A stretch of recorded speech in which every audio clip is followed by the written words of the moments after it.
Boa noite, eu sou Marco Casanova e estamos aqui no 7º episódio, né? Assim, ou seja, é a 7ª semana consecutiva que nós estamos aqui no projeto Razão Cega, Faca Molada, não é?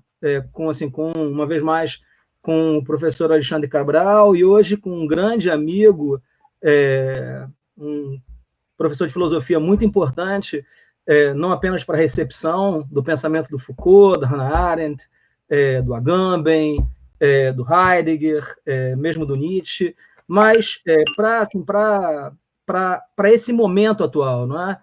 André Duarte, obrigado, André, por você ter aceito o convite, não é? Um prazer enorme estar com você aqui, não é? Como eu faço sempre, antes de passar a palavra para o André, eu vou só abrir, não é? Com o que a gente pode chamar de uma espécie de compartilhamento de perplexidade, não é? Que é esse momento de insapiência batráquia, não é? Cada semana que passa, assim, é mais uma frase maravilhosa que você encontra, não é? Foram muitas essa semana, não é? Assim, o nosso presidente, ele uma vez mais se assumiu como o grande democrata, o democrata dos democratas, mas uma frase dentre todas as outras chamou muito a minha atenção, que é uma frase, uma vez mais, desse senhor que ocupa temporariamente a cadeira do Ministério da Educação, não é? E então eu leio aqui, antes de passar a bola para o André. Tudo que é produzido no Brasil vem dos impostos dos seus cidadãos. Eu quero que meus impostos sirvam para a contratação de mais médicos, mais enfermeiros, mais engenheiros. Não quero que os impostos sirvam para financiar filósofos, sociólogos, antropólogos. Quer fazer filosofia, sociologia, antropologia? Vai trabalhar e pagar por isso. Pelas barbas de Netuno. Agora sim, uma voz sensata em meio ao desvario.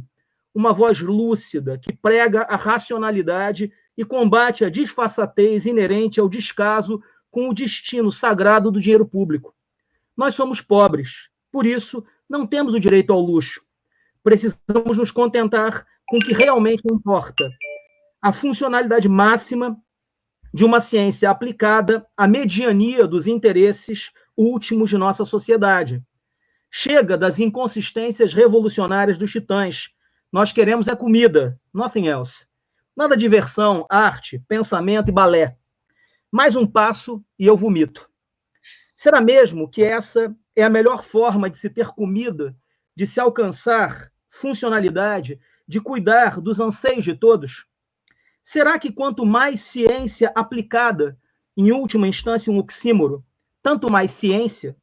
Será que a redução da ciência ao campo pragmático dos resultados mensuráveis em termos de um pão amassado e de um café requentado sem leite promove o máximo desenvolvimento da ciência? Há posições que são falsas em qualquer mundo possível. Ciência nunca se faz simplesmente a partir de laboratórios, de centros cirúrgicos, de fábricas e indústrias. A ciência só respira quando uma mentalidade científica a oxigena por todas as suas vias. Não há ciência sem espírito científico, na mesma medida em que não há verdade sem questionamento e criticidade. Se não há um problema que cintile nos olhos, não há uma chispa que se encandeça no cérebro, e tampouco pode haver um ímpeto que se propague pelo coração. A inquietação e a angústia levam a paixão por perguntar, que convoca o empenho por descobrir, que se renova no encontro com os que fizeram desses sonhos seu caminho, que se projeta com vigor sempre ingente na direção de um universo sem limites, que acolhe com carinho os bem-aventurados com a ignorância produtiva e não dogmática da busca, que sempre encontra em seu poder de comoção a mais bela aliança, e assim por diante, numa espiral sem fim. Reduzir a ciência aos seus produtos é inviabilizar cedo ou tarde a ciência, por um desconhecimento radical de suas leis. Nós não precisamos de filosofia, sociologia, antropologia, portanto, porque elas têm uma utilidade qualquer. No mercado dos saberes prêt-à-porter, elas estão sempre literalmente em maus lençóis. Não. Nós precisamos delas precisamente porque elas não podem ser avaliadas a partir de um critério tão tosco de utilidade. Elas são inúteis, porque encarnam em si a essência de toda a cientificidade. De todo o empenho científico, de tudo aquilo que importa e sustenta mesmo a medicina, a engenharia e a enfermagem. Em nome do povo, uma vez mais, a insapiência batráquia não fala aqui senão para ouvidos batráquios, viciados desde cedo com a cera verde e viscosa que a tudo ensurdece e avilta. Por isso, contra ela, ciência. Nada além de ciência. Inútil como toda ciência. Estejam cientes. Né? Então, com esse... É sempre um desabafo, né? Assim, eu me sinto olhando para essas coisas assim com uma perplexidade infinita, né? Mas, André, poxa, eu vou passar, então, a bola para você então, dar os primeiros contornos para esse tema, que é o tema da discussão de hoje, que é do governo da vida à produção da morte durante a pandemia do Brasil, no Brasil, né? A pandemia do Brasil é bom, né? Um ato falho interessante, né, cara? É uma pandemia, um pandemônio, né? Obrigado, André. Certo, obrigado, Casanova, obrigado, Alexandre. Prazer estar aqui, conversar com vocês. E de fato, né, bom, pelo menos temos uma coisa, né, a perplexidade ainda move a filosofia e o que sobra para nós hoje em dia são perplexidades. E eu acho que a gente tem que levar a perplexidade a sério, a gente tem que pensar com ela. Bom, a filosofia, eu acho que ela está aí para isso, né? Eu acho que a pandemia, sobretudo a pandemia no Brasil, muito particularmente no Brasil, eu acho que ela dá muito o que pensar, e dá muito o que pensar a partir das ações, a partir das omissões, a partir dos discursos governamentais. O que se diz?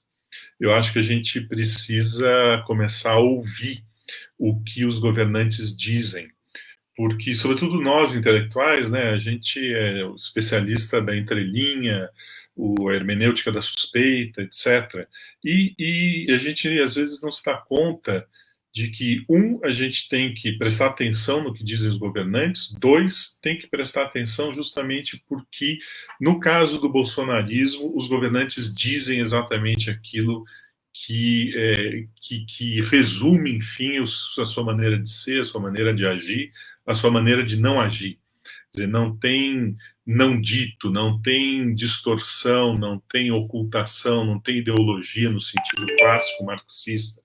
Está tudo dito, tudo dito. E a gente não consegue ouvir. Eu me lembro, então, da Hannah Arendt, que dizia, enfim, que os intelectuais alemães, eles se embasbacavam com Hitler, eles construíam grandes teorias metafísicas, eles iam muito longe, eles construíam coisas interessantíssimas, ela diz. Mas eles não iam ler Mein Kampf, eles não iam ler Minha Luta. E com isso eles começavam a não entender absolutamente nada do que estava no nariz deles. Eu acho que a gente tem que, então, prestar atenção ao que está acontecendo. Bom, eu acho, então, que para nós que fazemos filosofia, que, enfim, vivemos na filosofia no Brasil, cabe pensar esse conjunto de perplexidades que, no momento, tem feito de nós alguma coisa única, né? Nunca nós fomos menos jabuticabas do que diante da pandemia. Né? Se a gente comparar o Brasil com todos os países do mundo, em todos os países do mundo, o que nós notamos? Uma briga, um bate-boca, uma briga renhida entre salvar a economia e salvar vidas. Nós vimos isso em todos os lugares. A China, acho que foi talvez o contra-exemplo aí, porque eles imediatamente fecharam, impuseram um lockdown ultra, hiper restrito, e com isso eles conseguiram lidar com a situação no prazo de 2 meses. Hoje tem os restos de tudo isso, etc. A coisa não está resolvida, mas enfim, uma solução drástica de hipercontrole em 2 meses e pouco, que podia se transformar numa chacina generalizada, eles controlaram. Mas deixemos a China de lado. Vamos pensar na Europa, vamos pensar nos Estados Unidos, e vamos pensar que nós aqui no Brasil, nós vimos com antecipação o que aconteceu em todos esses países. A Itália é um caso muito dramático, porque foi o primeiro país que foi pós-China, não é? Que foi devastado pela pandemia. Outro dia eu estava participando de uma discussão com reitores, o reitor da Universidade de Perugia, e ele estava dizendo, olha, a gente aqui na Itália, a gente não sabia o que estava acontecendo, a gente não tinha muita ideia, a gente imaginou que era de um jeito e não era, houve uma flexibilização antecipada, a gente pagou o preço, o primeiro-ministro pediu desculpa, o prefeito de Milão pediu desculpa, etc. Quer dizer, e essas coisas meio que assim dá para entender. A Itália não sabia exatamente o que fazer. Bom, o caso da França já é mais complexo, o caso da Espanha é bem mais complexo. O caso da Inglaterra aí é assim, a carência total de sistema público, a carência total de uma ação organizada, a primeira ideia de vamos implementar aquele papo de imunidade de rebanho, logo depois o próprio primeiro-ministro ficou doente, e aí as coisas mudaram de figura, e chegamos, enfim, ao caso do Trump, que é talvez o mais assemelhado em relação ao caso brasileiro, né? O nosso presidente é um Trump tropical, mas mesmo lá também, a partir de um determinado momento, o próprio presidente norte-americano percebeu que não era possível sustentar o discurso que ele estava sustentando, mudou.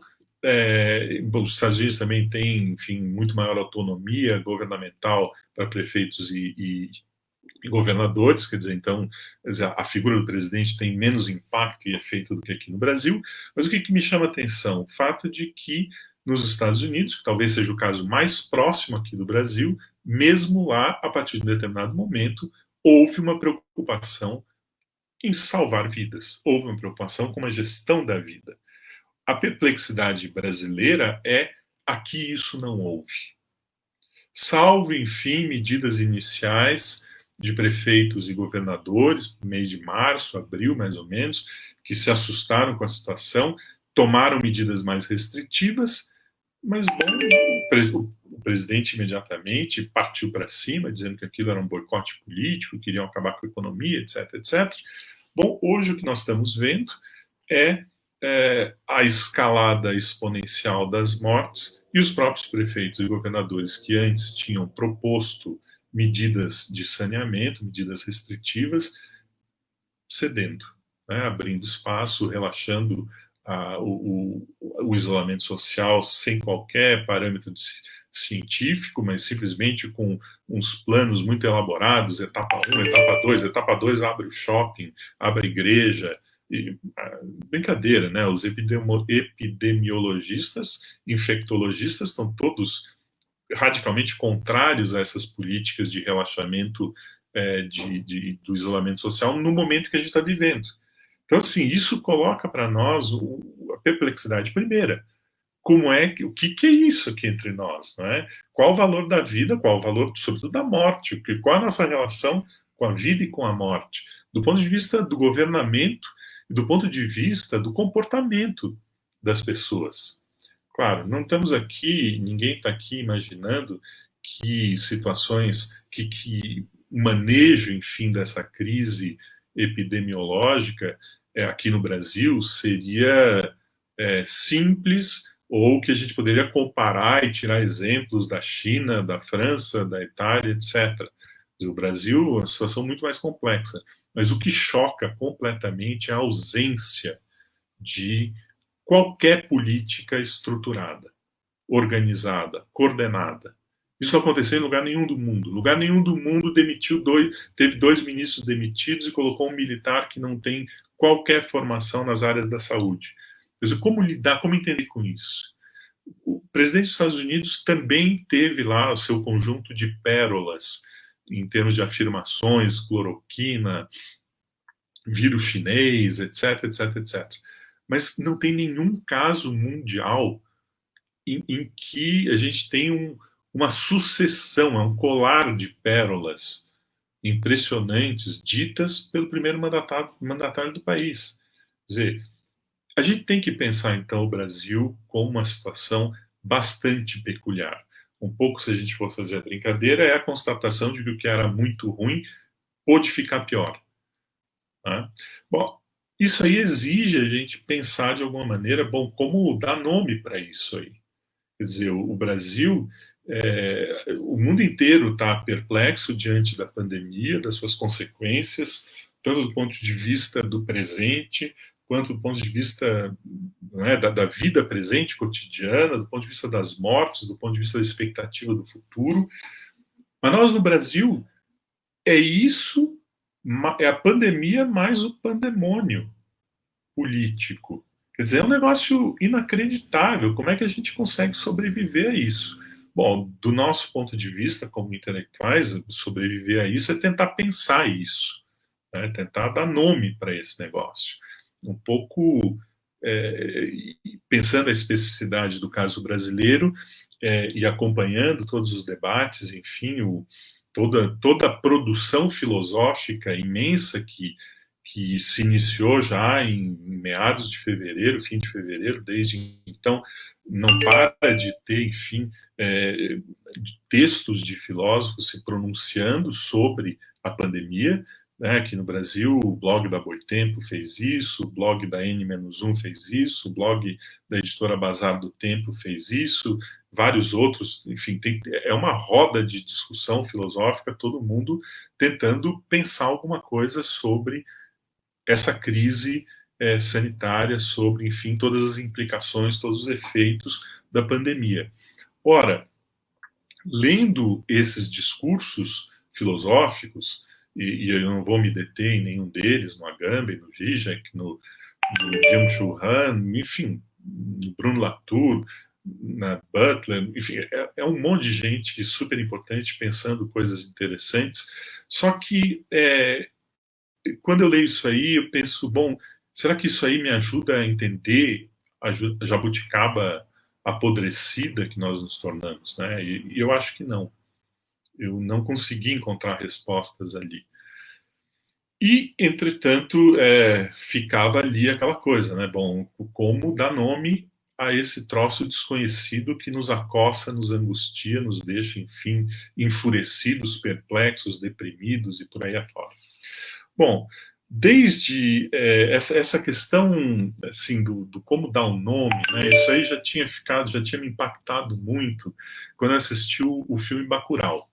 Né? Eu vou falar um pouco do Bacurau muito rapidamente, porque um pouco a maneira como eu estou tentando pensar e dar nome a essa loucura que está acontecendo no Brasil passou um pouco pelo filme Bacurau.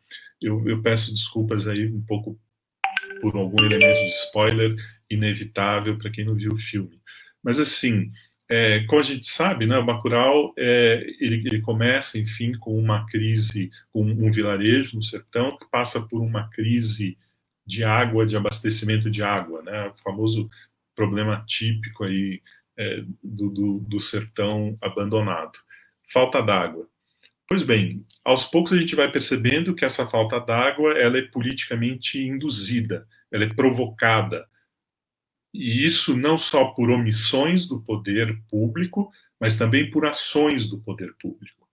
O prefeito está lá numa disputa com a cidadezinha não, o vilarejo não respeita a autoridade do político, ele quer meio dobrar e quebrar essa população, então ele corta o abastecimento de água e essa população tem que depender de outros meios para lidar com isso. O que tem ali? Ali tem uma certa forma de gestão da vida daquela população, né? Uma espécie de biopolítica brasileira em que o poder público tenta impor uma forma de governar, de conduzir a conduta daquela população. E aquela população também reage da maneira que pode.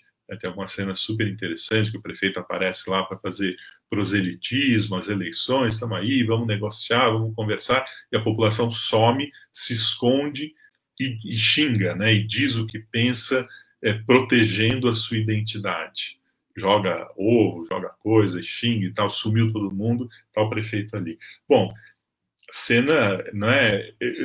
O filme já começa assim, você, pô, começou pesado, né? Aliás, as primeiras cenas do filme já, assim, aquele caminhão pipa desviando dos buracos e de repente passa por cima de um caixão e de repente começa a ver mais um monte de caixão. Quer dizer, bom, a morte está ali, a espreita, a morte está aqui do nosso lado. Aí tem um caminhão de caixão tombado. Você imagina, bom, o que pode ficar pior do que isso? Fica pior do que isso. Porque, de repente, não é mais essa gestão governamental da vida da população, negociando a água, dando remédio vencido, antidepressivo, comida com prazo vencido, livro velho, dizendo até que, olha, esse problema da água aí a gente resolve, mas vocês precisam votar em mim. Às vezes você tem um jogo aí, não é? Uma espécie de biopolítica brasileira, uma biopolítica à la sertão roots, em que tem um jogo lá e a população, claro que está oprimida com aquilo, mas tem uma certa margem de manobra. Eles reagem, eles negociam, eles aceitam em parte aquilo que é dado, etc. Não importa. Só que a coisa fica pior. Fica pior quando chega um invasor estrangeiro, uma força estranha, desconhecida, e começa a matar todo mundo. Pois bem, aí a gente não está mais num jogo biopolítico, a gente está num jogo necropolítico, porque aí não é uma negociação com condições de vida, aí é produção da morte, no interesse da vida de outros, de estrangeiros. Pois bem, paro por aqui com a coisa do filme, e de repente eu querendo dar um nome para isso, esse movimento entre biopolítica e necropolítica, eu comecei a pensar, bom, mas será que a gente não poderia então usar essas categorias para tentar entender esse desvario absoluto do governo Bolsonaro sob a pandemia? Um pouco foi essa a minha intuição, assim, de que talvez a gente... E depois, claro, né, as noções de biopolítica e de necropolítica, elas estão sendo usadas exaustivamente aqui no Brasil. Né?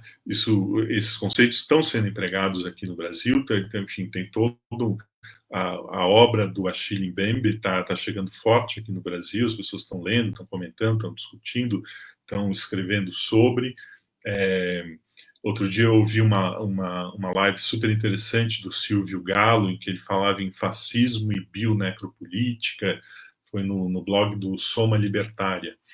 E essas coisas foram ficando na minha cabeça, não é? E aí, enfim, pensar, né? Será que a gente não tem efetivamente um deslocamento de uma gestão muito precária, muito violenta, muito autoritária, muito produtora de exclusão, de hierarquização, de violência e de morte? A gestão biopolítica pode passar por tudo isso, né? A biopolítica, efetivamente, ela não se reduz a esse conjunto exacerbado de efeitos colaterais da gestão da vida produzindo a morte.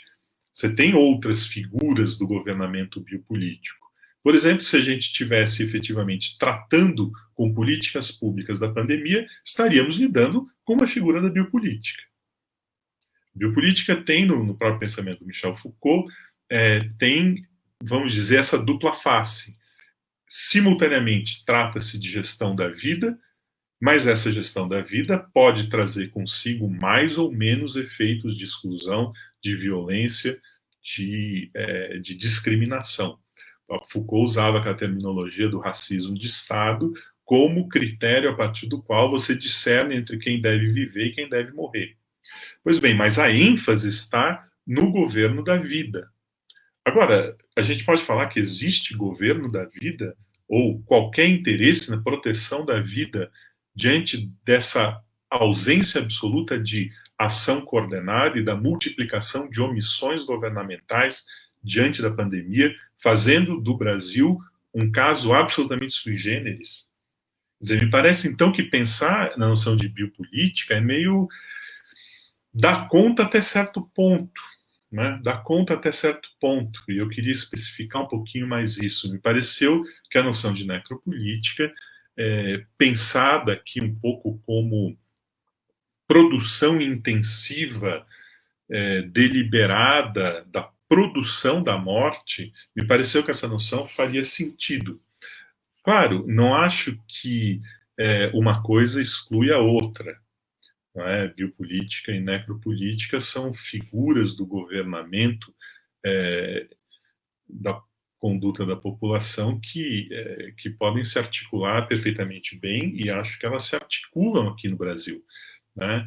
Agora, o que acontece é o seguinte, é que do ponto de vista da biopolítica, necessariamente você estabelece uma certa clivagem e uma hierarquia entre formas de vida que devem ser incentivadas e valorizadas e formas de vida que são, vamos dizer, no mínimo suspeitas, que precisam ser, na medida do possível, incluídas dentro de uma certa lógica de normalização, ou que precisam ser vigiadas, ou que precisam ser punidas, ou eventualmente que precisam ser eliminadas.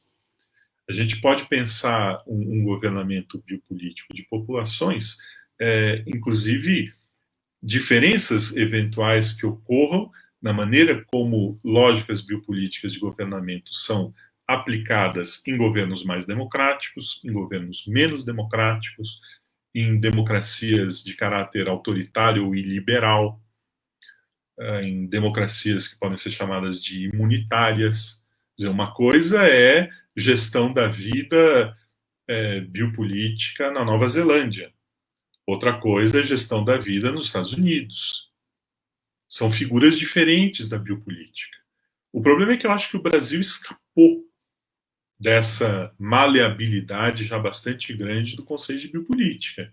Eu acho que a gente entrou na situação que, enfim, diante da qual a gente se encontra, frente à pandemia, na ausência de qualquer tomada de posição governamental que vise proteção da vida, a gente entrou em alguma coisa que não é mais da ordem simplesmente da biopolítica.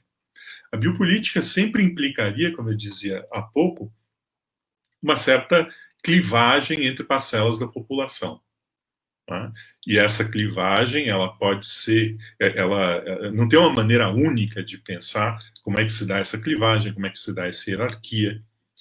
É claro que as vidas sujeitas a processos históricos de precarização e vulneração, elas estão sempre mais expostas aos efeitos de violência da biopolítica.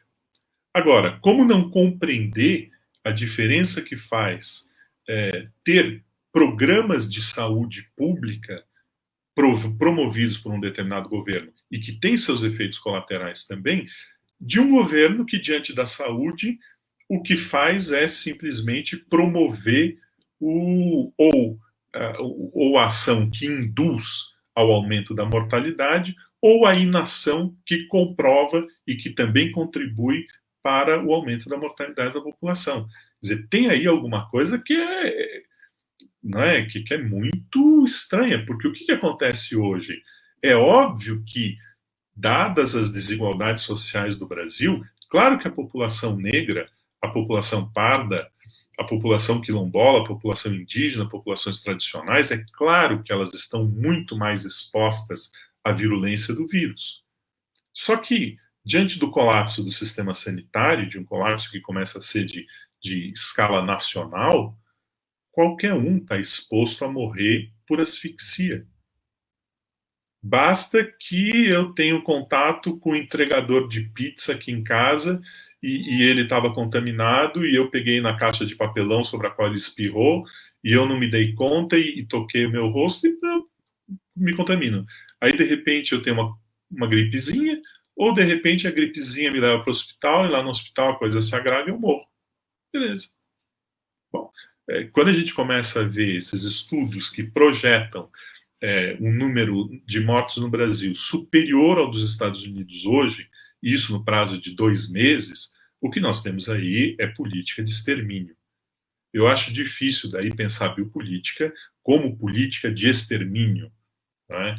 Claro, o Foucault falou em biopolítica de maneira pouco sistemática, ele deu muito mais atenção à ideia do poder disciplinar, tem muito mais consistência teórica do que a noção de biopolítica. A noção de biopolítica ela é esparsa, ela tem diversas dimensões possíveis, se a gente vai seguindo os cursos do Foucault no Collège de France. Então, o liberalismo é uma figura da biopolítica, o neoliberalismo é uma figura da biopolítica, o nazismo é uma figura da biopolítica, e existem várias outras figuras da biopolítica. Né? Toda e qualquer política sanitária tem que ver com gestão da vida. E essa gestão da vida, ela vai sempre proceder por uma certa discriminação da população. Agora, o que nós estamos diante hoje é, para além da exposição acentuadíssima das populações vulneradas ao risco da morte, agora o que nós temos é a população como um todo exposta ao risco da morte. Você vai dormir hoje sem saber o que vai te acontecer amanhã. Basta você ter tido contato com alguém fora. Você não tem ideia. Né? Então, bom, como é que a gente pode viver diante de uma situação como essa? Quer dizer, aí eu acho que é um pouco essa ideia, né, de um deslocamento entre o que já era muito ruim do ponto de vista das políticas de gestão da vida da população no âmbito do bolsonarismo, que eram políticas de incentivo à discriminação, que eram políticas, enfim, de agressão à mulher, de agressão à população indígena, de agressão à população negra, porque a gente tem agora um negro na Fundação Palmares que é racista. Bom, se ele ouvir isso, que ele vai dizer que ele vai criar talvez o selo racista para e vai colocar em mim. Mas, enfim, o que nós vivíamos já? A acentuação de 2014, sobretudo de 2015, depois do impeachment da presidente Dilma, com o Temer a gente viu imediatamente, basta a gente lembrar o que era aquela foto do ministério do Temer, né? Todo mundo lembra, aquele bando de gente meia-idade, todos brancos, quase todos homens, e como é que isso reverteu no começo do desmonte de políticas públicas, que tinham levado aí 15 anos, 12, 13 anos para se constituir. Aquilo foi sendo desmontado, nós tínhamos ali, então, a transformação, enfim, da gestão da vida da população começava a se tornar cada vez menos democrática, menos inclusiva, mais excludente, mais violenta, mais discriminadora. Bom, veio a campanha presidencial em 2018, marcada por intenso pânico moral, marcada por intensa agressão e violência, quer dizer, o limite, enfim, cada vez mais a ideia de política pública foi acentuando a exigência de exclusão, de separação, de divisão entre nós e eles. Aí surgiu a maravilha, enfim, do comunismo, né? Todos nós somos comunistas, o Dória é comunista, o Witzel é comunista, o Papa é comunista, a OMS é comunista, só os chineses não são comunistas, mas enfim, é uma loucura completa. E aí vem a pandemia. Aí me pareceu que com a pandemia a gente dá aquele deslocamento que o filme Bacurau mostrava, enfim, quando o problema já não era mais a questão local, o jogo de força entre o prefeito e a população, a indução dos efeitos de sofrimento por causa daquela escassez produzida de água. Não, agora você tem um elemento externo que entra para matar todo mundo, e nós estamos com o Bacurau sem Lunga, né? Nós estamos com o Bacurau sem conseguir reagir. Enfim, o Vladimir Safato ele criou, a partir dessa ideia, né, ele criou e se valeu desse conceito de Estado suicidário para tentar pensar o que é o Brasil Bolsonaro revelado no pós-pandemia. Eu acho que não é bem por aí não, né? Ele compara o Brasil Bolsonaro e esse ímpeto evidente de destrutividade do governo Bolsonaro com essa figura, o telegrama 7-1 do Hitler, dizendo, bom, a Alemanha morreu, pereça, a Alemanha perdeu a guerra, pereça o país. O negócio é destruição de tudo. Eu acho que não, acho que o projeto é destruição da democracia, mas não necessariamente em termos de um golpe de Estado, de uma ruptura institucional declarada, coisa que ele gostaria de fazer, mas para a qual ele não tem condições para fazer, e de fato está meio fora de moda, né? O golpe 1.0. Agora o golpe é 2.0, a gente já viu o golpe 2.0 na época do impeachment, agora talvez a gente tenha o golpe 4.0. O que é? Que é o esgarçamento da democracia por dentro da democracia, não é? Que é essa ideia de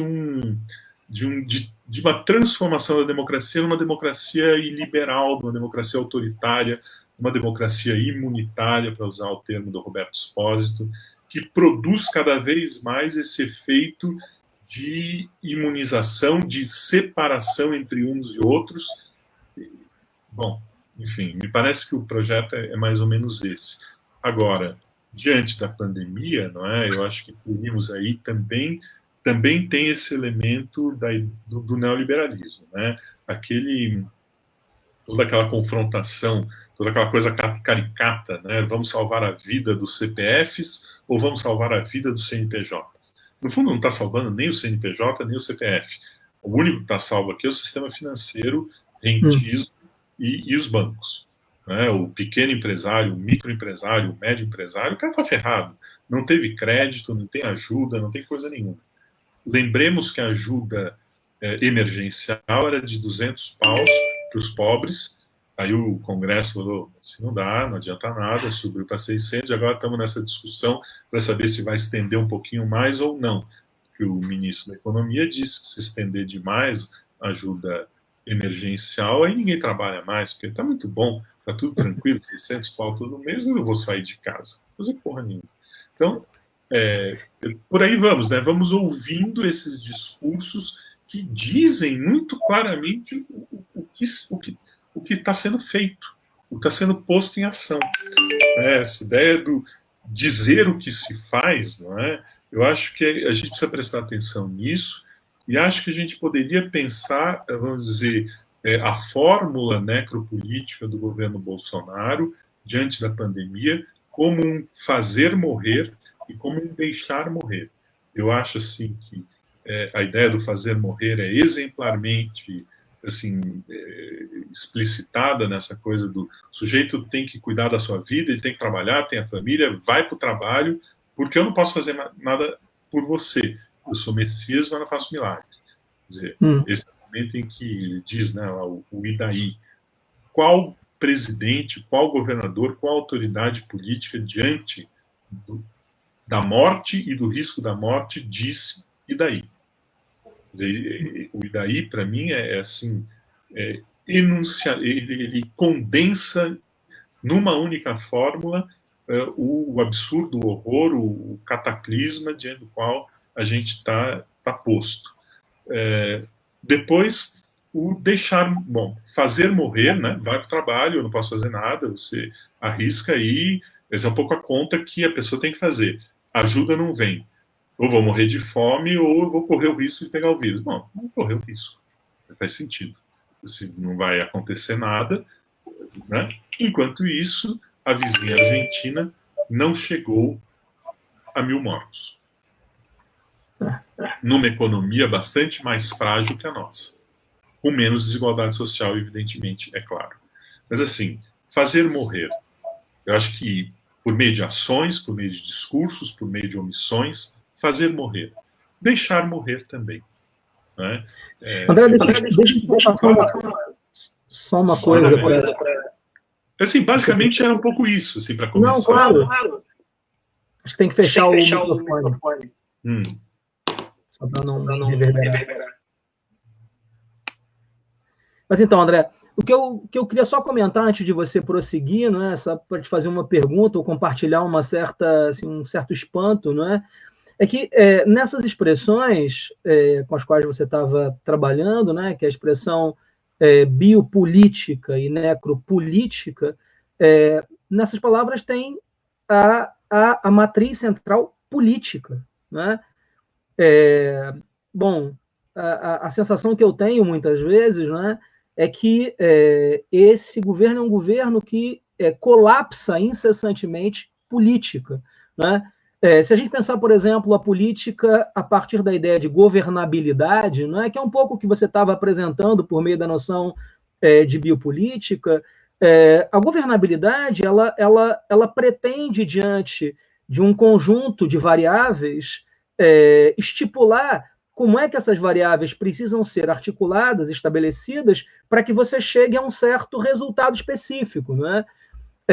Mas o que caracteriza, de alguma forma, o que a gente está vendo é uma espécie de colapso radical da consideração das variáveis, não é? De um tal modo que você tem alguma coisa como uma supressão radical da ideia tradicional de política. Não é? Se a gente pega, por exemplo, no Aristóteles, a submissão, por exemplo, de todas as atividades à política como atividade suprema, né? O que Aristóteles diz no primeiro livro da Ética Nicômaco, né?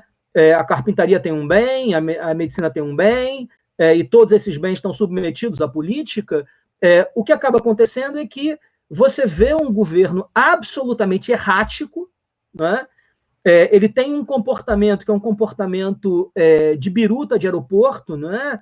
Numa hora aponta para cá, numa hora aponta para lá, completamente sem cálculo, me parece.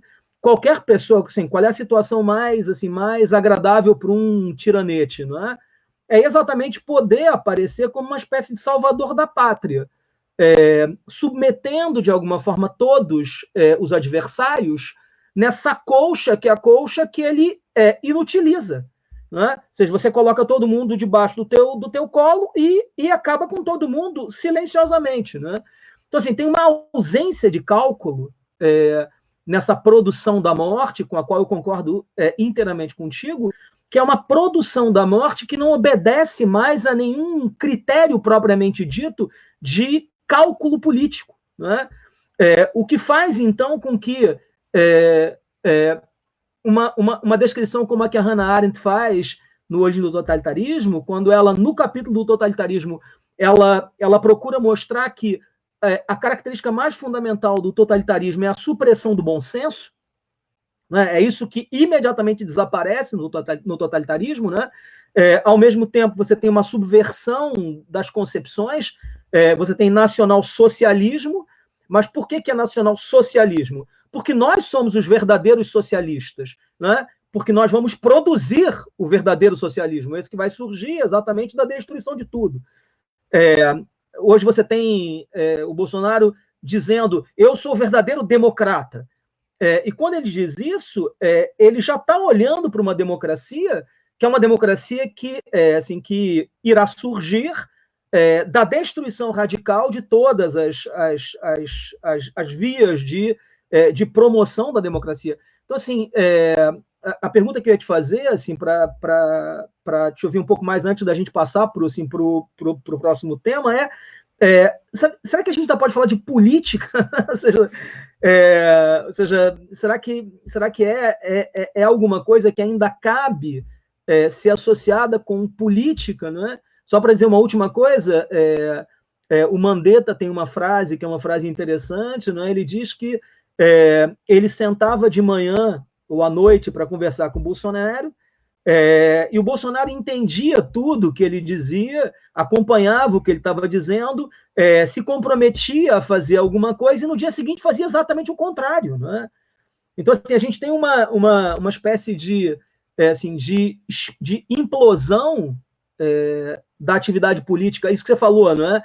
O Idaí é de uma imbecilidade em termos de cálculo político, porque o Idaí é uma marca, uma tatuagem que vai ficar na testa do cara. Né?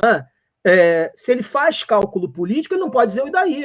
Né? Assim, ele vai chegar e vai se comover, como o Maluf faria, por exemplo, né? Assim, como uma figura dessas populistas básicas faria. Né? O Maluf disse: estupra, mas não mata. É isso, né? O famoso estupra, mas não mata. Marco, assim, eu acho que não é o caso da gente entrar numa discussão meio bizantina se isso é política ou não é política. Eu acho, assim, que uma coisa é certa: não se trata mais da política tradicional. Mas o Bolsonaro disse que ele era contra a velha política. Aliás, a velha política está entrando agora pelas portas do fundo, porque ele precisa garantir a sua sobrevida, ele precisa construir maiorias, porque, afinal de contas, se o projeto for, eventualmente, uma construção de uma outra política, de uma democracia imunitária, vai precisar passar pelo Congresso. Porque se o projeto não é a abolição da democracia, tanque na rua, AI-5, eu acho que não é. Eu acho que nunca foi. Eu acho que o Brasil, hoje em dia, não tem lugar nenhum no mundo que a coisa passe por aí. E, no entanto, você vê o dano da democracia norte-americana, o dano do Trump na democracia norte-americana, o esgarçamento dessa democracia. Você vê o que acontece na Polônia, você vê o que acontece na Turquia, você vê o que acontece na Hungria. Não são países antidemocráticos, não é? Então, assim, eu acho que não é o caso da gente discutir se trata de uma política ou não é uma política. Eu acho que é alguma coisa limítrofe entre alguma política e esse caráter errático, esse caráter impulsivo, esse caráter hiperdestrutivo e mesmo autodestrutivo. Eu só não acho que se trate ali de uma destruição de si completa. Eu não acho que seja também a ideia de uma total errância, de uma total... tipo, o cara não tem ideia do que ele está fazendo ali. Ele tem, porque justamente isso que o Mandetta diz e que você recupera aqui, mostra muito bem como o Bolsonaro joga. Não é? Várias pessoas, o próprio Rodrigo Maia outro dia dizia, não, o presidente, a gente senta, a gente conversa, ele é um sujeito cordial, a gente se entende bem, a gente conversa, só que ele sai dali, vai no cercadinho e explode. Ele joga, ele sabe o que está fazendo. Essa aproximação com o Centrão, que vai completamente contra o que ele dizia que faria, é parte de um jogo. Você acha que ele vai abrir mão, por outro lado, porque ele está negociando com o Centrão, ele vai abrir mão de governar para 15, 18, 20% da população fanatizada? Não. Ele gostaria, inclusive, de armar essa população tanto quanto possível.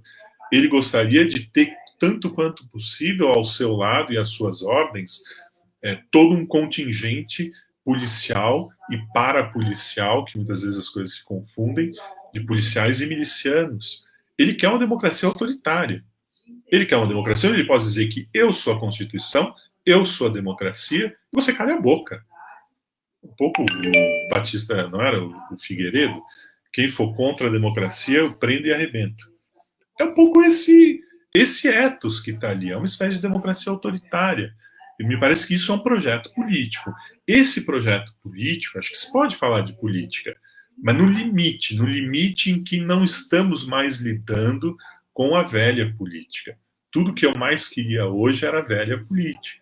Porque ali você negocia, ali tem algum patamar de razoabilidade. Você lida com aquilo.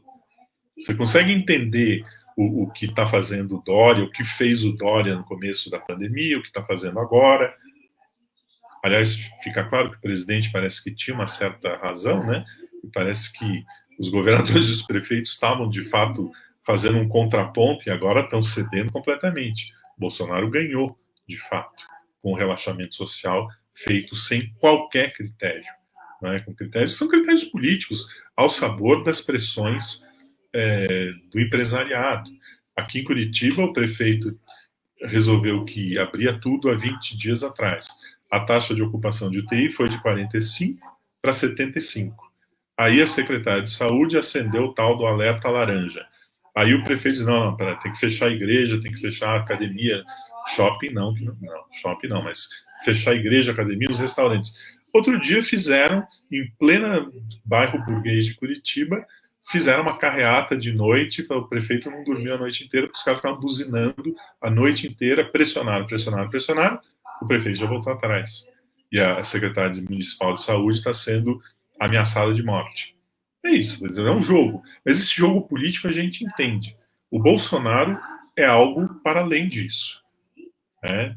Tem uma certa esperteza, o Bolsonaro foi baixo clero, centrão por 30 anos, ele sabe como é que funciona aquele negócio lá, ele entende do negócio, e ele, ao mesmo tempo, tem, eu acho que é um projeto político de destruição da democracia como nós a conhecemos, e instauração de uma democracia que a gente pode chamar de iliberal. Eu acho que a democracia, no seu caráter imunitário, é mais interessante como conceito.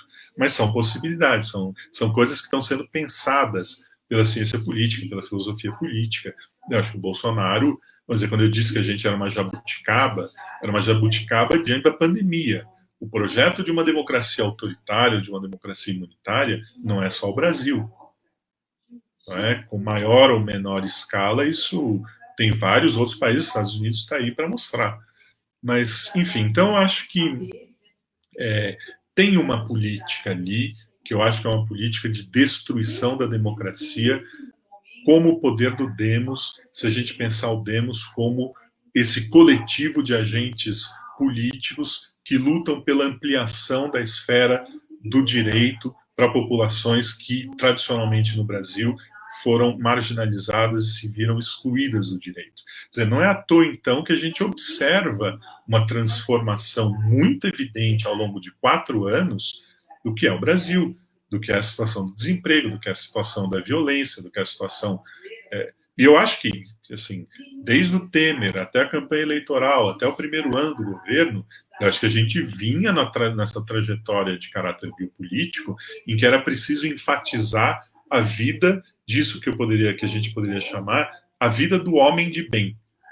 Né? E aí, a vida do cidadão de bem, mas eu acho que é mais, é a vida do homem, com H maiúsculo, né? Homem com H, o homem de bem, que é branco, heterossexual, cristão, de preferência evangélico, e portador de capital, portador ou de riquezas ou de capital humano. Modelo em que o neoconservadorismo se acopla muito bem com o neoliberalismo.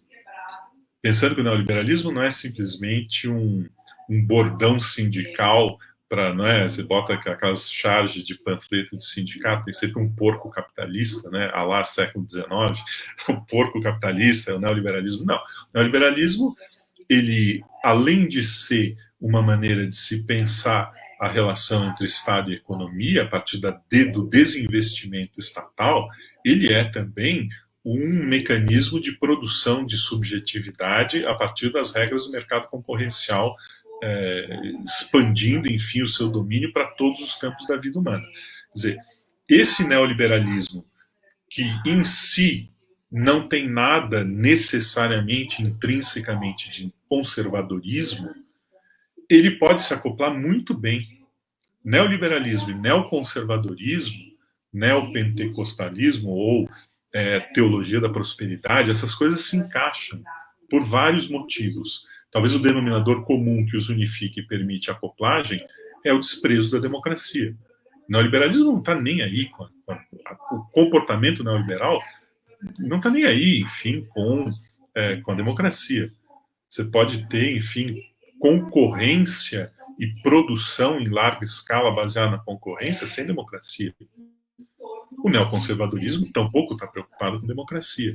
Então, o Andy Brown tem produzido coisas muito interessantes para justamente articulando, né, como é que essas coisas são diferentes, produzem dispositivos que são assim, explicam muito isso que a gente está vivendo. Eu acho que tem também mais esse aspecto da questão, né? Você tem modelo biopolítico em que a vida que tem que ser incentivada é a vida do homem de bem, do homem branco, heterossexual, cristão, portador de riquezas ou de capital humano. Mas hoje você tem, além disso, você tem também a figura da vida que não importa. Não é? Você tem também essa ideia de não é mais gestão de algumas vidas em detrimento de outras. É simplesmente a produção da morte indiscriminada. Claro, essa morte continua atingindo muito mais violentamente, intensamente, virulentamente as populações vulneradas. Mas hoje, potencialmente, qualquer um pode se tornar população vulnerável. Um pouco assim como se a gente tivesse finalmente esgarçado todo e qualquer marcador social. Um pouco assim como se a gente expandisse uma ideia do Mbembe sobre o devir negro, né? O Mbembe usa essa ideia, né, de devir negro como a expansão daquilo que caracterizava a população escravizada para diversas outras parcelas da população. Bom, hoje nós temos uma espécie de devir negro absoluto para o Brasil. Claro, sem negar que nós continuamos a ter populações muito mais expostas ao risco da morte do que outras populações. Então, não é como o Zizek dizia, estamos todos no mesmo barco. Ou, se é assim, tens colete e bote salva-vida uma certa parte da população que depois pode morrer congelada no mar, pode morrer sei lá do que, mas que vai tentar ser salva. Enquanto outra parte da população deixa o barco afundar e tudo bem. Quer dizer, hoje no Brasil, acho que a gente já não consegue mais manejar claramente quem deve viver e quem deve morrer. E é por isso que eu estava tentando pensar essa ideia de necropolítica, indo inclusive para além daquilo que o conceito do Mbembe permite. O conceito do Mbembe está diretamente associado à figura do racismo e, portanto, a marcadores étnico-raciais que se confundem, interseccionam com classe social, com gênero, etc. Né? Então, eu não quero negar nada disso, senão fica um pouco essa ideia, né, de white people's problems, né? O branco intelectual de classe média trancado no seu apartamento muito confortável, reclamando que ele pode morrer, quando a população pobre está exposta imediatamente na rua.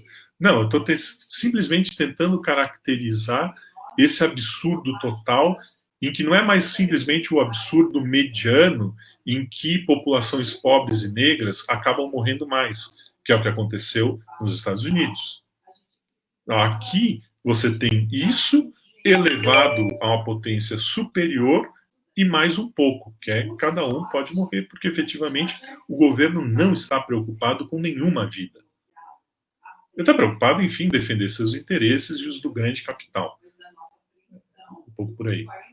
Acho que era um pouco isso, assim. Sobre a questão da Hannah Arendt, eu concordo plenamente com a seguinte ideia. Eu acho que, no fundo, a Hannah Arendt nos ajuda muito a pensar agora como é que um governo de caráter necropolítico e absurdo como esse continua tendo, no mínimo, 23% de adesão absolutamente incondicional e fanática, mas ainda vai mais, porque além desses 20 e poucos por cento, você tem aí uns 30 que acham que é razoável, né? Enfim, está regular. Somos dois, dá quase 50%. Como é que isso é possível? Eu acho que aí a maneira como a Hannah Arendt pensa a ideologia, eu acho que é muito interessante para a gente tentar entender como é que funciona o mecanismo de coesão social diante do absurdo. Porque a Hannah Arendt, o que ela estava dizendo justamente, se a gente for resumir a coisa, é de que o universo ideológico, aí não interessa tanto o conteúdo. Nós não estamos vivendo um governo totalitário, o governo Bolsonaro não tem sequer coesão ideológica que nós pudéssemos dizer estamos a caminho de um governo totalitário, porque veja quais são os ideais. Não tem. Não tem conteúdo totalitário e também não acho que é esse o ponto que importa quando a gente vai falar sobre a ideologia no modo como a Hannah Arendt pensa, porque ela dá uma definição que é basicamente formal. Ela vai dizer que ideologia é a lógica de uma ideia. Aí não importa exatamente qual é essa ideia, qual é o conjunto de premissas primeiras a partir das quais disso se segue que basta que haja um líder carismático que anuncie uma premissa primeira e daí as coisas se seguem facilmente. E é por isso que qualquer opositor em relação ao governo presidente é um comunista. Uma espécie de outro a ser execrado e eliminado. Mas, enfim, esse tipo de raciocínio, né, que é dedução de consequências lógicas alheias a qualquer testagem intersubjetiva, alheia a qualquer checagem da realidade.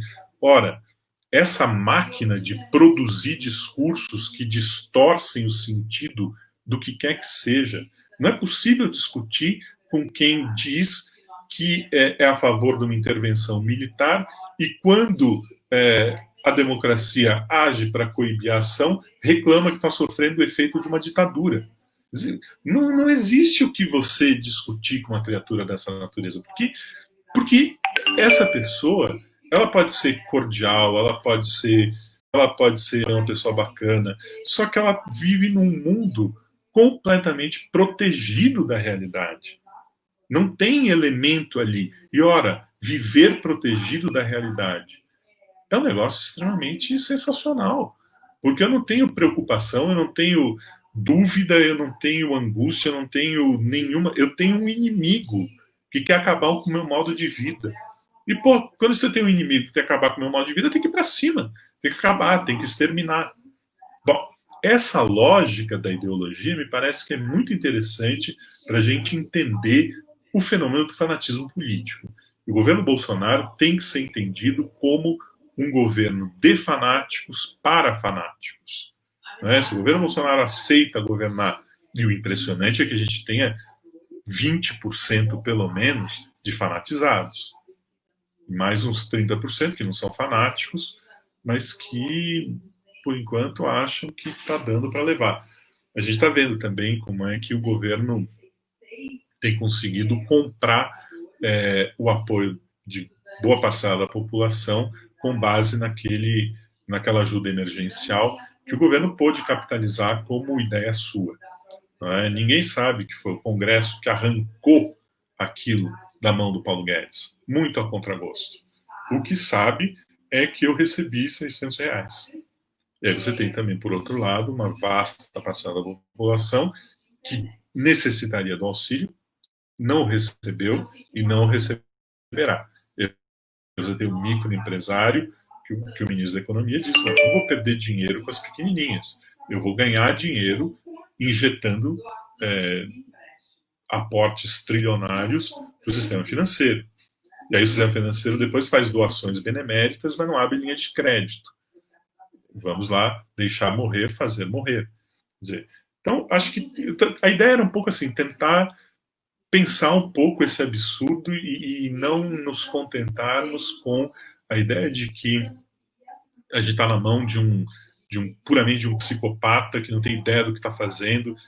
Ele tem ideia do que está fazendo. Até certo ponto, ele tem ideia do que está fazendo. O projeto me parece ser uma democracia sem demos. Um pouco isso que eu tenho pensado.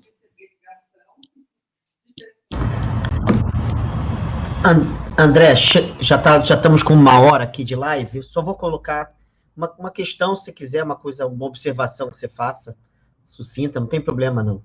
Que a Hannah Arendt também diz, num texto da década de 40, quer dizer, um texto antigo na obra, né? Que naquele Compreensão e Política, ela coloca uma das premissas que atravessa a obra inteira, é que a violência tem a ver com inviabilidade de discurso. Ou seja, a violência tem uma relação com inviabilidade discursiva. Ou seja, a linguagem é um problema sério se a gente repensar né, se a gente for pensar a violência. Ou seja, o silêncio tem muito a ver com a violência, muito mais do que tornar patente na pluralidade humana as singularidades que estão envolvidas em meio ao discurso. Parece que, nesse sentido, o governo Bolsonaro, talvez um pouco Trump, eles colocam um problema central para essa compreensão. É porque as coisas são ditas. As coisas são ditas. Então, o silêncio, ele ganha aí um outro lugar. E, ao mesmo tempo, são múltiplas vozes, inclusive de dissonância, em meio aos canais do YouTube, em vários lugares, né, da sociedade de hoje, nós temos isso. Mas a multiplicidade de vozes não garante o combate, o confronto à violência. Então, há uma violência que não se dá pela veiculação do silêncio. E eu queria te perguntar justamente isso. Como é possível, nessa necropolítica brasileira, transformar a linguagem e a pluralização das vozes em espaço de violência que teria, segundo a Hannah Arendt, num certo momento, teria sido pensado como inviabilidade exatamente discursiva. Ou seja, a Hannah Arendt chega a dizer que o clichê ele é um artifício para a manutenção de certas estruturas de violência, porque ele impede o pensamento, impede muita coisa no âmbito da pluralidade humana, mas nesse caso, não é o clichê a única forma discursiva. Apesar do governo Bolsonaro ter muitos clichês, e a gente transformar muitos discursos em clichês, não é o clichê o único lugar de fabricação da ausência de pensamento e de disseminação da violência. São muitos outros tipos de discurso. Como é que você entende exatamente essa relação entre discurso, violência e bolsonarismo? Tá, legal. Assim, eu acho que tem uma dimensão no pensamento da Hannah Arendt que tem um certo alcance, um certo interesse, mas que eu acho que também é limitado.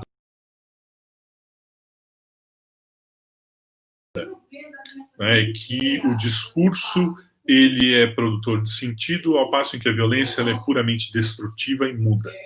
Bom, é claro que, num certo nível de descrição fenomenológica, ela tem razão, porque efetivamente o discurso ele ainda pode, enfim, até certo limite, você vai discutir com alguém, que vai apresentar argumentos, etc. A violência ela não precisa discutir com ninguém. Porrada. Parte para porrada e ponto final. Agora tem um outro problema, que é assim, mesmo quando você parte para porrada, o discurso não silencia. É interessante que agora você vê essas gravações da violência policial, ela vem sempre com discurso. O vagabundo, o malandro, tu vai ver o que está pensando. Quer dizer, a violência ela não é intrinsecamente muda, né? Aí a Butler acho que ajuda muito mais a pensar as diversas maneiras pelas quais a palavra, o discurso marca, violenta, estigmatiza de maneira, não é, profundamente radical. E eu acho que a gente tem que pensar, inclusive agora, não só a violência discursiva, mas também a violência ao discurso. Porque no interior da lógica estritamente ideológica do bolsonarismo, a partir da qual eu sou democrata e quem está contra mim é a ditadura, e eu sendo democrata e a Constituição, eu posso instaurar a ditadura. Quer dizer, quando você não consegue mais discernir entre ditadura e democracia, você também está operando uma violência contra a linguagem. Você está produzindo um cenário de inviabilidade discursiva e mais, você está desgastando todo um arcabouço de conceitos que tem uma certa valoração, que tem uma história, que tem uma tradição, que tem uma significação. Você está simplesmente torcendo tudo isso a tal ponto em que o que resta é uma espécie de bagaço que passou pelo moedor, saiu a substância do negócio e não sobrou nada. Agora, o resultado disso é uma destruição do potencial de inteligibilidade dos fenômenos que só contribui para a formação de uma democracia imunitária, de uma democracia autoritária, de uma democracia iliberal, uma democracia que pode implementar atos ditatoriais sob o véu da democracia. Então você tem aí você tem a violência pela linguagem, a violência com a linguagem, a violência contra a linguagem, num nível em que o projeto é não conseguir entender mais nada. Porque, claro, para nós, a gente não cai nessa esparrela. A gente consegue ver, a gente consegue perceber também que a gente não teria argumento com o qual esgrimir, porque não teria conversa possível, porque este que vive fanatizado, ele está enclausurado num universo fechado, onde tudo faz sentido, onde uma coisa decorre da outra, e não tem possibilidade de argumento, porque não tem possibilidade de dúvida. Tudo bem. Agora, existe toda uma parcela da população, e sobretudo do Brasil, que é uma população carente de educação, e carente de envolvimento propriamente político, até a tal ponto, enfim, em que você tem esses indiferentes que não se politizaram, mas que continuam sendo complacentes no governo Bolsonaro.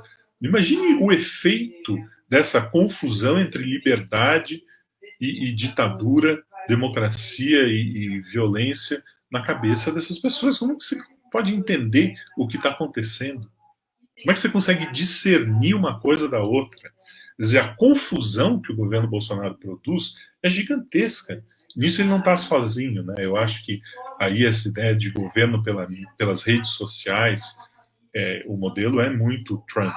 Eu não sei como é que funciona, vamos dizer, a indústria de produção de fake news nos Estados Unidos. Não fomos nós que inventamos, a gente meio que importou isso. Parece que isso são estratégias muito bem pensadas por ideólogos do governo, né? O ideólogo deles é o Steve Bannon, o nosso é o Olavo de Carvalho, né? Enfim. Assim, a produção em massa, mas aí não é da mentira. Porque a mentira, ela pressupõe fatos, ela pressupõe algo. A fake news não pressupõe nenhuma realidade. E mais do que isso, quando você fala em mamadeira de piroca, você não tem referente, você não está distorcendo nada, você não está enviesando o discurso, você não está simplesmente produzindo uma mentira, você está inviabilizando a possibilidade de qualquer discurso. E o que é pior? A fake news não pode ser pensada como a produção de um indivíduo que sobe um conteúdo ideológico que esgarça o sentido do conceito. Porque isso é industrial, é escala de massa. Se eu produzir uma fake news, não resolve nada. Ninguém vai subir uma hashtag os marcianos entraram em casa. Mas se o Bolsonaro disser isso, você vai ter um arsenal de robôs subindo a hashtag marcianos invadiram o Brasil, e vai ter gente acreditando nisso no dia seguinte, porque você vai produzir em escala de massa um negócio que não é mais nem da ordem da verdade nem da mentira. É um negócio que excedeu qualquer possibilidade de checagem, como é que você... O máximo que você pode fazer é simular uma mamadeira de piroca, para mostrar o absurdo daquilo, e fazer um meme com aquilo. Você não tem como argumentar que isso não existe, que isso é um absurdo. Não tem jeito. E não tem jeito porque a coisa em si mesma não faz sentido, e não tem jeito porque é um exército de milhões de robôs subindo uma hashtag. Você não tem como controlar isso. Hoje subiram uma hashtag com um erro de digitação, o que mostra muito bem a coisa da robotização industrial. Eu não sei, agora não sei reproduzir, mas pouco antes da live eu abri o Facebook e alguém tinha postado lá que escreveram um negócio errado, e aí começa a subir e multiplicar os milhões. Um erro de digitação. O erro, ou seja, a mesma mensagem é reproduzida, viraliza, né? Bom, essa viralização mata a linguagem, asfixia a linguagem. Assim, a gente está meio que terminando, né? Já estamos chegando, mas eu só queria pontuar uma coisa, assim, que quando eu estava acentuando lá, eu também concordo completamente com você, assim, acho que é uma ingenuidade achar que ele é simplesmente um maluco, um psicopata que não sabe o que está fazendo, né? Mas tem uma nuance, assim, a Hannah Arendt comenta essa nuance no Origem do Totalitarismo, que é a diferença entre governo, regime e movimento, não é? Sabe, você não tem bem um governo propriamente, você tem um movimento que vai se constituindo de uma propagação infinita de si, né? E nesse sentido isso que eu tinha chamado de errático é constitutivo do movimento, né? Isso que você estava comentando agora do Alexandre sobre o esvaziamento da linguagem, né? Eu, quando comecei a escrever o Persistência da Burrice, o meu intuito fundamental era exatamente fazer isso que você estava dizendo que não dá para fazer, né? Era meio que lutar contra as condições e tentar, então, acompanhar os paralogismos, as ilogicidades, assim, o cerne da boçalidade mais extrema, né?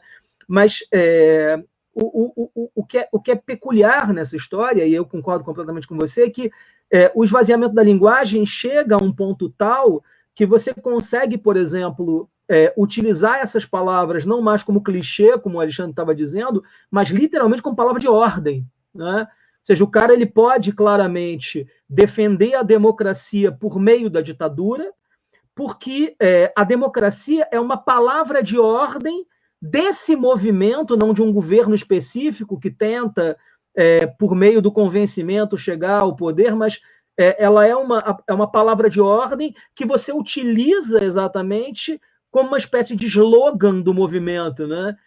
Esse lugar da propaganda no interior do tempo que é o nosso, né? Assim, que tem toda uma relação com essa organização, para usar uma outra expressão da Hannah Arendt, né? É uma organização incessante de tudo a partir desses lemas, desses slogans, né?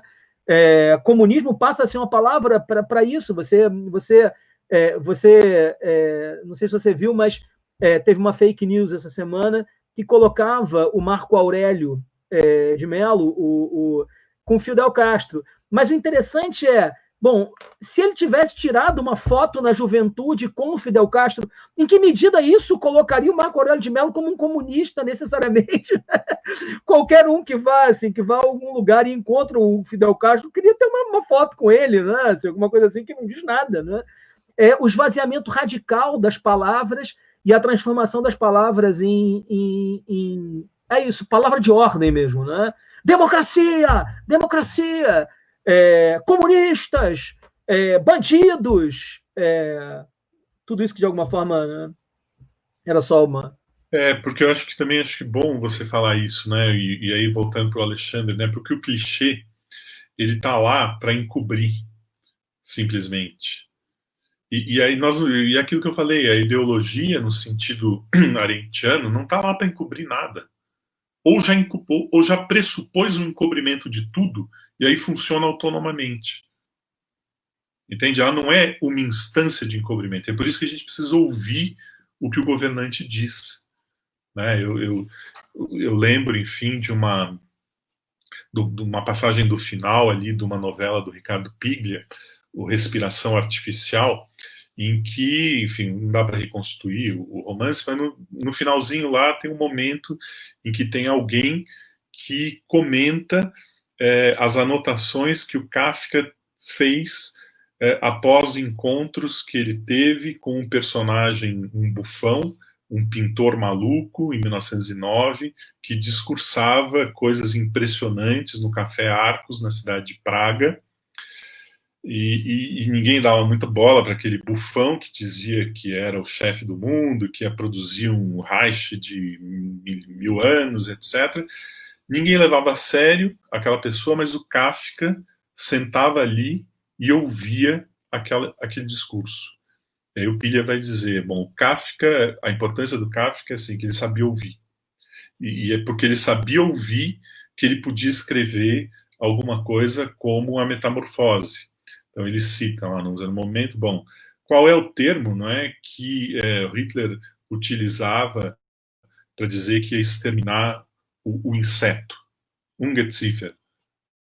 Né? Você faz o que com o inseto? Você joga gás nele. Bom, qual é o termo que o Kafka usa para descrever aquilo em que o Gregor Samsa desperta um dia? Ungeziefer. Ele brinca então com essa ideia, né, de que o Kafka ele pôde escrever a colônia penal, o processo, a metamorfose antes de tudo isso se consumar, porque ele sabia ouvir. Eu acho que a gente então precisa saber ouvir e começar a ouvir, ter estômago para ouvir.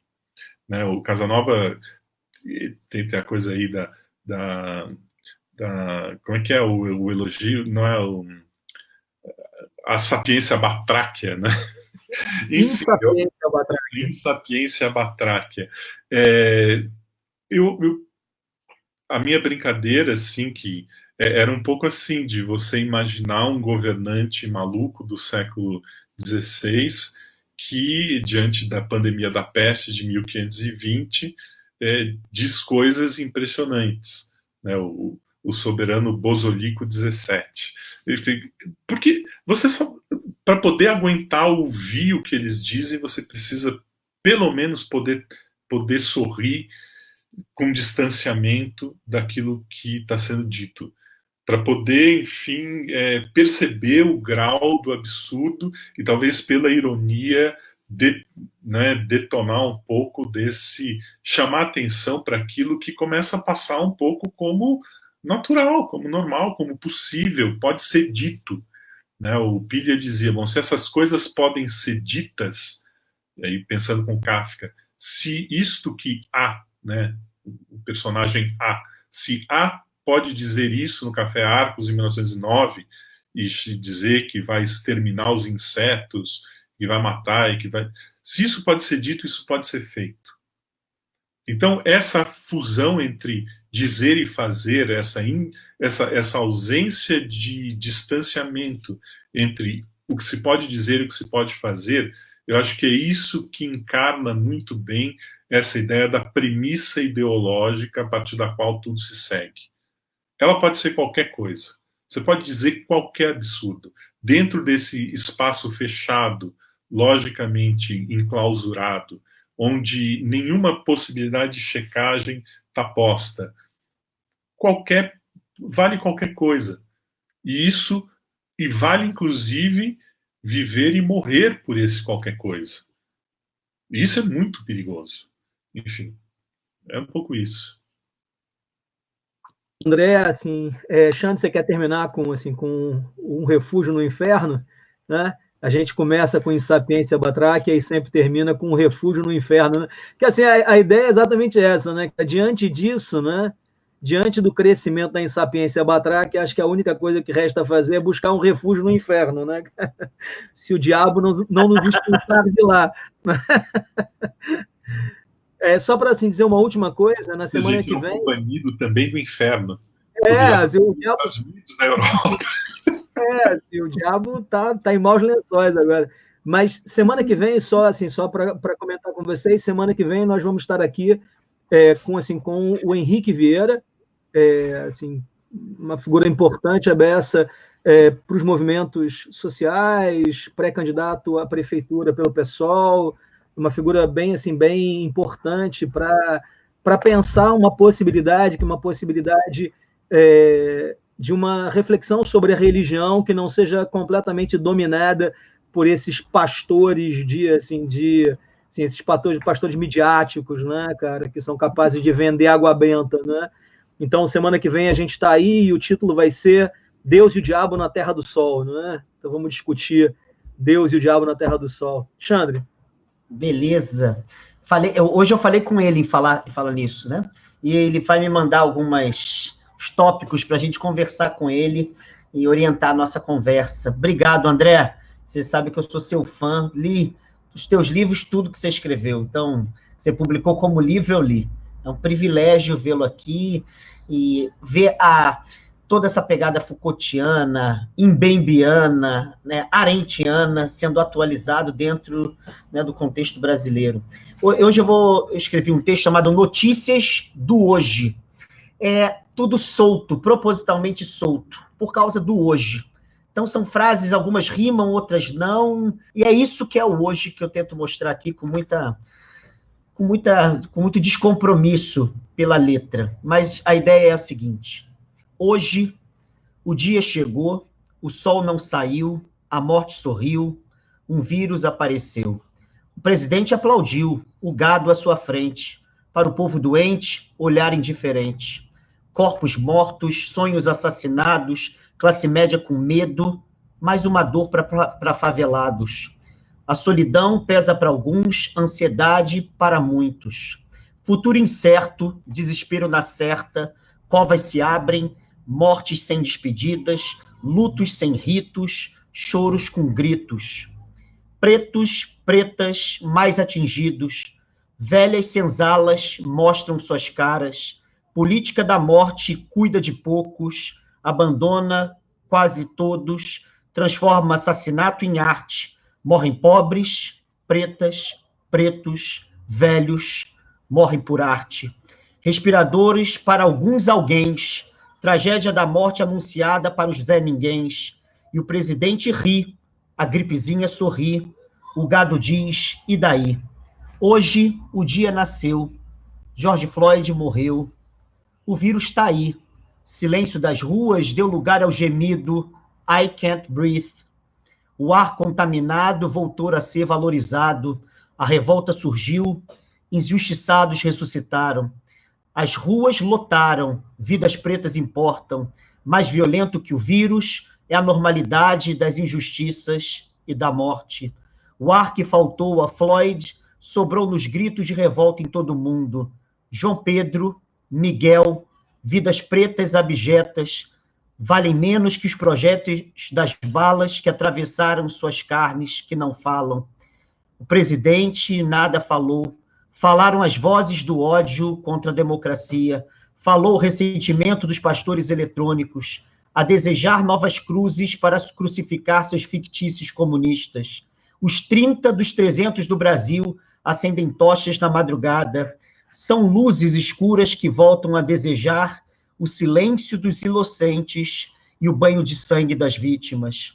As torcidas unidas, democracia na berlinda, as fake news tornam-se notícias e as novas mortes aumentam o número de vidas anônimas, desde já esquecidas. Hoje amanheceu, o dia trouxe as palavras de ordem, fascismo, racismo, ódio, democracia, STF, Câmara, governadores, prefeituras, auxílio do governo, R$600, banqueiros, bilhões de reais, desemprego, desespero do subemprego, aumento dos crimes por homofobia e transfobia, Brasil bate mais um recorde depois de 10 anos. Revolta, vidas pretas importam, comunismo, pobreza que volta. Hoje, o dia nasceu. Nele há muita coisa, nele há coisa alguma. Era isso. Legal. Muito bom com isso. Simplesmente agradecer uma vez mais ao convite. Prazer de ver os amigos, ouvir os amigos, falar com os amigos. Obrigado.